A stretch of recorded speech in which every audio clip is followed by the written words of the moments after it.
Selamat siang, perkenalkan nama saya Elizabeth Jusnita.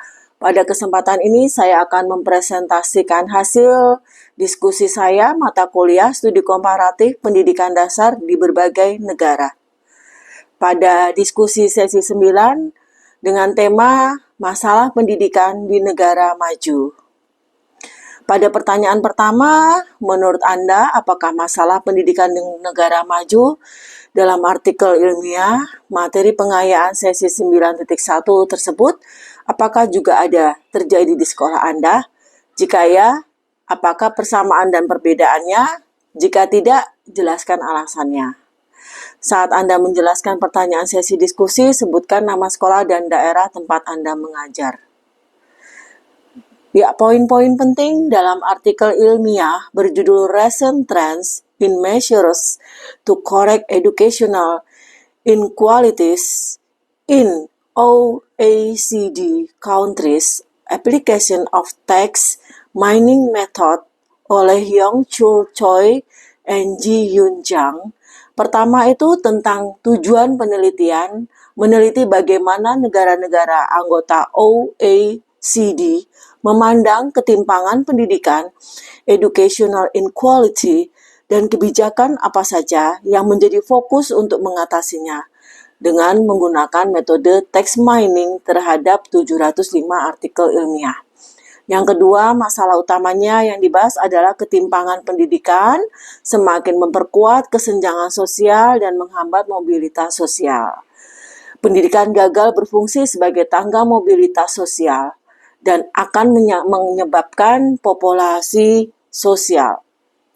Yang ketiga itu konsep penting educational excellences, pencapaian akademik yang tinggi, educational quality, dan keduanya idealnya saling melengkapi, namun dalam prakteknya seringkali bertentangan. Keempat, metode penelitian menggunakan text mining untuk menganalisis kata kunci dari artikel-artikel yang membahas isu ketimpangan pendidikan di negara OECD. Hasil analisis membagi isu-isu utama menjadi 5 topik kebijakan. 5 topik kebijakan penting yaitu ketimpangan di sekolah dasar, kemudian reformasi program pendukung untuk mahasiswa, perlakuan terhadap keberagaman migran, legislasi ketimpangan pendidikan, perlindungan perempuan di pasar tenaga kerja. Kemudian menyoroti tentang kesenjangan kesempatan kerja perempuan dan perlunya dukungan kebijakan. Dan sebagai kesimpulan utama, ketimpangan pendidikan adalah masalah global bagi negara maju maupun negara berkembang. Pandemi COVID-19 kemungkinan memperburuk ketimpangan ini. Solusi harus mencangkup inovasi pendidikan dan inovasi sosial secara bersamaan agar keunggulan dan keadilan pendidikan dapat tercapai. Masalah pendidikan di negara maju yang dibahas dalam artikel tersebut juga relevan dan bisa kita rasakan di sekolah seperti di SD saya, SD Katolik Yosudarso, Balikpapan Barat. Persamaannya adalah kesenjangan pendidikan berdasarkan latar belakang sosial ekonomi. Artikel menekankan bahwa latar belakang keluarga sangat mempengaruhi pencapaian akademik siswa. Di SD saya, bisa jadi ada siswa dari keluarga yang memiliki keterbatasan ekonomi sehingga kurang akses ke sumber belajar tambahan seperti les atau teknologi digital, mirip dengan masalah di negara OECD. 2. Kesetaraan dan kualitas pendidikan sulit dicapai kebersamaannya. Di banyak sekolah, termasuk SD saya, mungkin sulit menyeimbangkan antara upaya mengejar prestasi tinggi dan memberikan perhatian adil kepada semua siswa. Misalnya, program percepatan atau lomba akademik bisa tidak inklusif bagi siswa yang butuh bimbingan lebih. Yang ketiga, minimnya dukungan spesifik untuk siswa rentan. Seperti di negara maju, belum semua siswa yang rentan baik karena ekonomi, keluarga, ataupun latar belakang budaya mendapatkan dukungan khusus seperti konseling, mentoring, atau pembelajaran diferensiasi. Perbedaannya pertama pada fokus masalah. Di negara OECD, masalah sering terkait dengan kebijakan sistematik, seperti pemisahan sekolah berdasarkan status ekonomi dan ras. Di Indonesia, terutama di istri saya, tantangan mungkin lebih pada keterbatasan fasilitas, jumlah guru, atau kurikulum yang belum sepenuhnya adaptif terhadap keragaman siswa.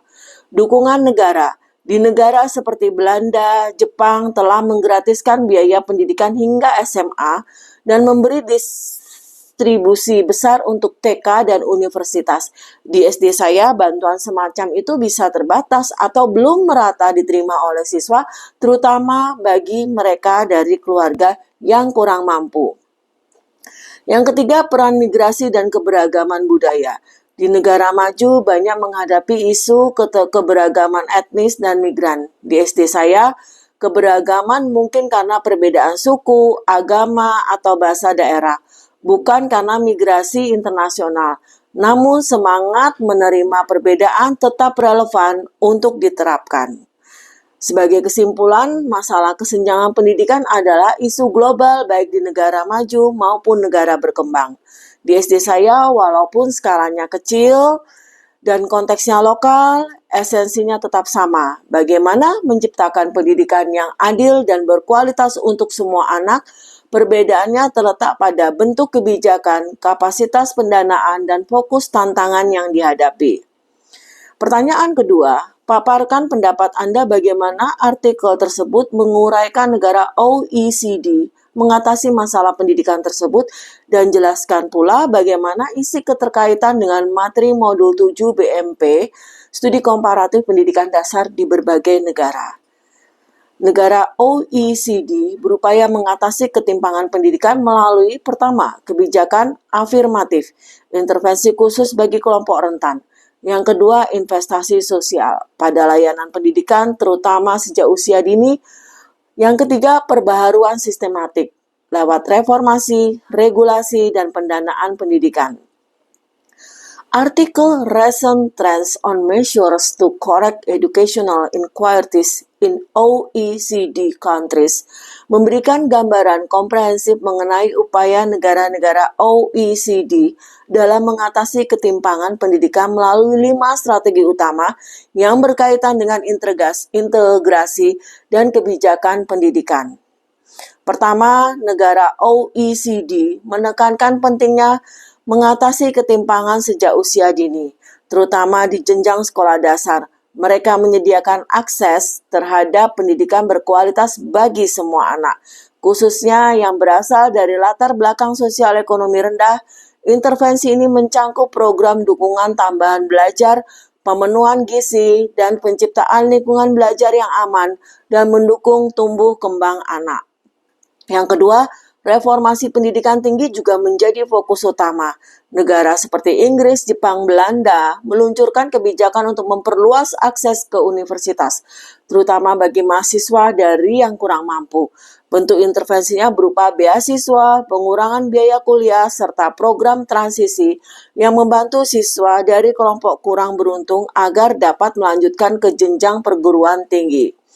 Ketiga, negara-negara OECD dengan populasi migran yang besar seperti Amerika Serikat merespon keberagaman dan kebijakan pendidikan yang inklusif.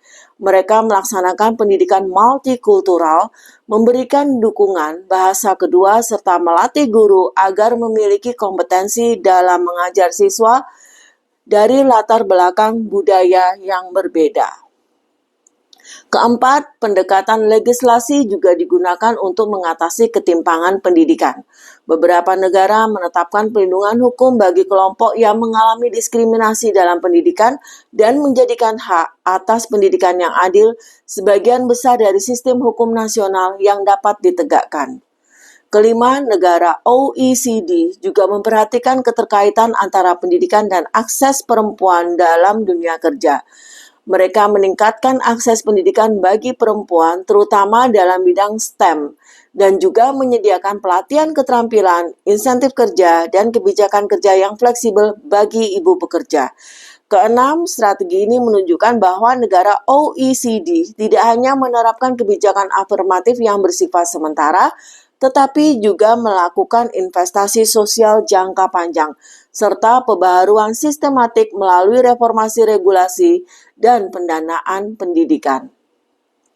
Keterkaitan isi artikel dengan modul 7 sangat jelas. Modul ini membahas sistem pendidikan di negara-negara maju non-Asia, terutama OECD, yang tengah menghadapi isu ketimpangan pendidikan, baik dalam akses, kualitas, maupun hasil belajar.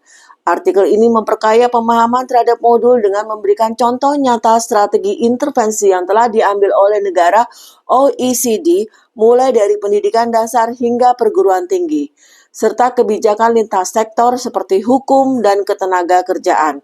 Dengan demikian, artikel ini bisa dapat digunakan sebagai referensi aplikatif dan kontekstual dalam memahami bagaimana negara maju mengatasi ketimpangan pendidikan secara menyeluruh dan berkelanjutan. Kesimpulannya, dalam artikel Recent Trends in Measure to Correct Educational Inequalities in OECD Countries, menguraikan beberapa upaya-upaya negara OECD dalam mengatasi ketimpangan pendidikan melalui 5 strategi utama. Pertama, peningkatan akses pendidikan dasar yang berkualitas. Kedua, reformasi pendidikan yang tinggi. Ketiga, pengakuan terhadap keberadaan migran.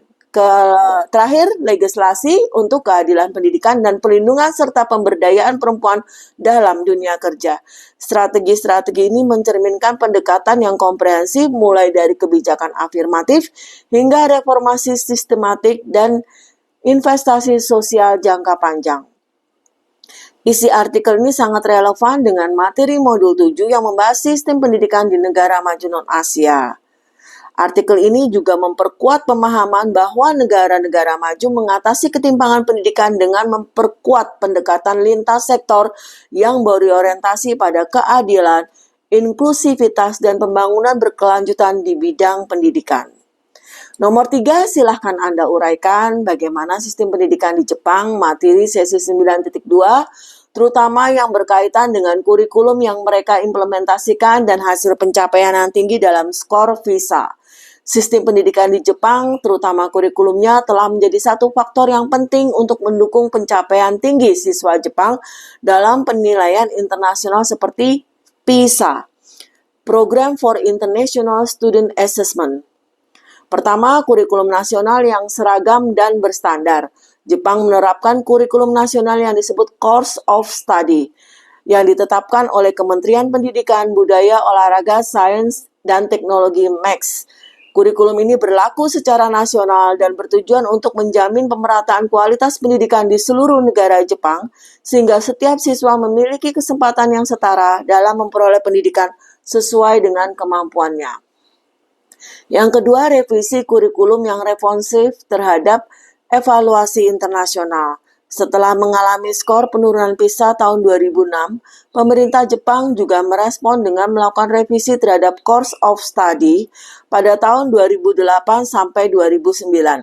Revisi ini menekankan penguatan pada kompetensi kunci yang diukur oleh PISA seperti kemampuan berpikir kritis, pemecahan masalah, literasi informasi. Ini menunjukkan bahwa keseriusan Jepang dalam menganalisis PISA sebagai tolak ukur peningkatan mutu pendidikan. Yang ketiga, fokus pada kompetensi abad 21. Kurikulum yang direvisi tidak hanya menekankan pada pengetahuan, tapi juga keterampilan berpikir dan karakter yang dibutuhkan untuk bersaing di tingkat global. Penekanan diberikan pada pembelajaran lintas disiplin, integrasi antar mata pelajaran, serta pendidikan moral dan sosial yang semuanya selaras dengan indikator yang diukur dalam PISA. Yang keempat, kurikulum sebagai standar minimum. Meskipun kurikulum bersifat nasional, ia ditetapkan sebagai standar minimum, sehingga sekolah guru masih memiliki ruang untuk melakukan inovasi pembelajaran sesuai dengan konteks lokal dan kebutuhan peserta didik.